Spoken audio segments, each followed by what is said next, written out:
भारत की पावन धरा पर अनादिकाल से गुरु शिष्य परंपरा चली आ रही है। गुरु को ईश्वर का ही स्वरूप माना गया है, क्योंकि गुरु ही वह माध्यम है जो अज्ञान के अंधकार को ज्ञान के प्रकाश में बदल देते हैं। यह कथा एक ऐसे शिष्य की है जिसने अपने गुरु के प्रति ऐसी अद्वितीय भक्ति दिखाई कि इतिहास में उसका नाम स्वर्ण अक्षरों में अंकित हो गया।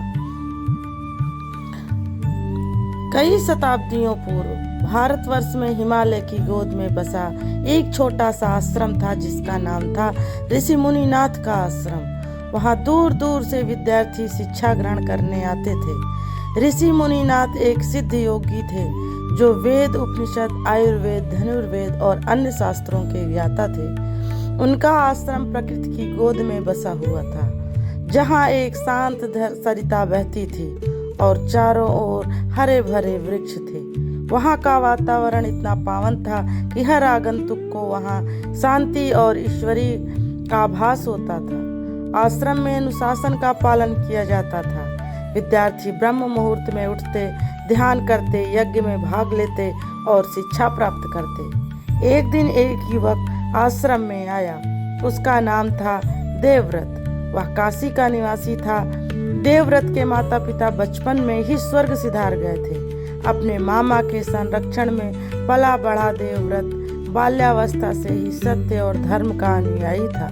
उसके मन में ज्ञान की अदम्य प्यास थी। देवदत्त ने आश्रम के द्वार पर पहुंचकर गुरु मुनिनाथ को प्रणाम किया और विनम्र स्वर में कहा, गुरुदेव, मुझे शिष्य बनाइए। मैं ज्ञान प्राप्त करना चाहता हूँ।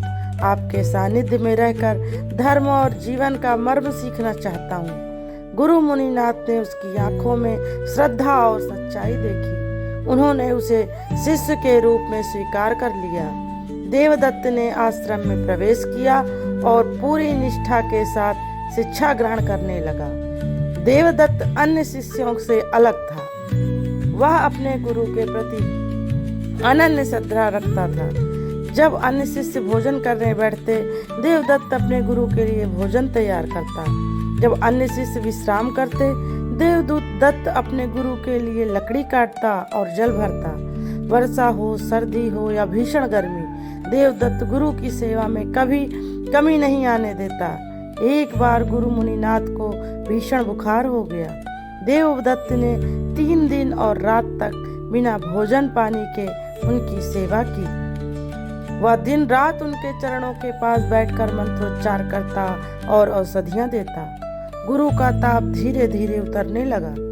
गुरु ने देवदत्त से कहा, वत्स, तूने मेरे लिए अपने प्राणों की भी परवाह नहीं की। तेरा यह समर्पण अद्वितीय है। एक दिन ऋषि मुनिनाथ ने देवदत्त की भक्ति की परीक्षा लेने का निर्णय लिया। उन्होंने देवदत्त को बुलाकर कहा, वत्स, मैं चाहता हूँ कि तू उस घने जंगल में जाकर मेरी खोई हुई कमंडल खोज कर ला। बिना कमंडल के मैं संध्या पूजा नहीं कर सकता। वह जंगल बेहद खतरनाक था, जहाँ सिंह और हिंसक पशु रहते थे। कई शिष्यों ने मना किया, किंतु देवदत्त बिना भय के जंगल में चला गया। वहाँ उसने 3 दिन रात व्यतीत किए। भूख, प्यास और जंगली पशुओं की परवाह किए बिना वह गुरु का कमंडल खोजता रहा। अंततः उसे एक गुफा में कमंडल मिल गया। जब वह कमंडल लेकर आश्रम लौटा तो उसके शरीर जख्मी था, कपड़े फटे हुए थे, फिर भी उसके चेहरे पर गुरु का आदेश पूरा करने की संतुष्टि थी। गुरु मुनिनाथ देवदत्त की भक्ति और निष्ठा से अत्यंत प्रसन्न हुए। उन्होंने उसे गले लगाकर कहा, वत्स, तेरी श्रद्धा और भक्ति ने मुझे प्रभावित कर दिया है। मैं तुझे ब्रह्म ज्ञान प्रदान करता हूँ। गुरु ने उसे वेद, उपनिषद, योग और ध्यान का दिव्य ज्ञान दिया। देवदत्त को साधना में सिद्धि प्राप्ति हुई। अब वह केवल एक शिष्य नहीं बल्कि आत्मज्ञान से पूर्ण महापुरुष बन चुका था।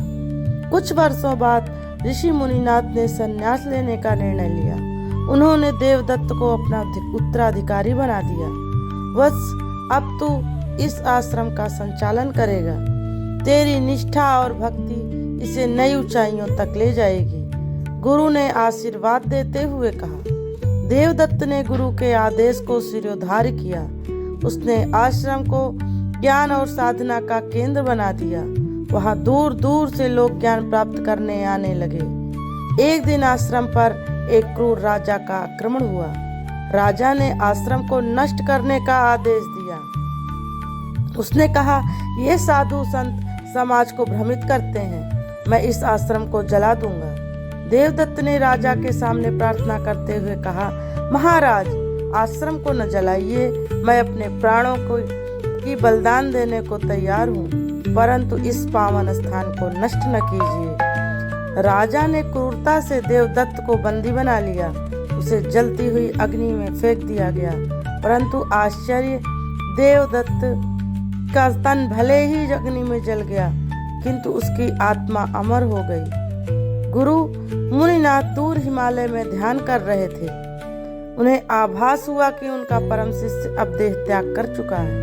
उन्होंने आकाश की ओर देखते हुए कहा, देवदत्त, तेरी गुरु भक्ति अमर हो गई। तूने अपनी भक्ति और निष्ठा से सच्चे शिष्य का प्रमाण दिया है। देवदत्त की गुरु भक्ति की यह गाथा युगों युगों तक लोगों को प्रेरित करती रही। उसका आश्रम आज भी एक तीर्थ स्थल के रूप में प्रसिद्ध है। वहाँ हर वर्ष गुरु पूर्णिमा के दिन श्रद्धालु उनकी मूर्ति के सामने सिर झुकाते हैं और उनकी अद्वितीय गुरु भक्ति को नमन करते हैं। तो दोस्तों, इस कहानी से हमको शिक्षा मिलती है कि गुरु के प्रति निष्ठा और समर्पण सबसे बड़ा धर्म है। सच्ची भक्ति में समर्पण, त्याग और धैर्य का भाव होना आवश्यक है। गुरु ही सच्चे मार्गदर्शक होते हैं, जो जीवन के अंधकार से प्रकाश की ओर ले जाते हैं। सेवा और भक्ति से ही ईश्वर प्राप्ति का मार्ग प्रशस्त होता है। ये कथा गुरु भक्ति की अमर गाथा है, जो युगों युगों तक हमें और आपको प्रेरणा देती रहेगी। तो दोस्तों, आपको हमारी ये कहानी कैसी लगी, प्लीज़ कमेंट में ज़रूर बताइएगा। और अगर हमारे चैनल को सब्सक्राइब ना किए हो तो सब्सक्राइब करिएगा, लाइक, शेयर और कमेंट करिएगा। बेल आइकन को दबाइएगा, जिससे हमारी नई नई कहानियाँ आप तक पहुँचती रहें। तो दोस्तों, फिर मिलते हैं आपको एक नई कहानी के साथ। तब तक के लिए जय श्री राम।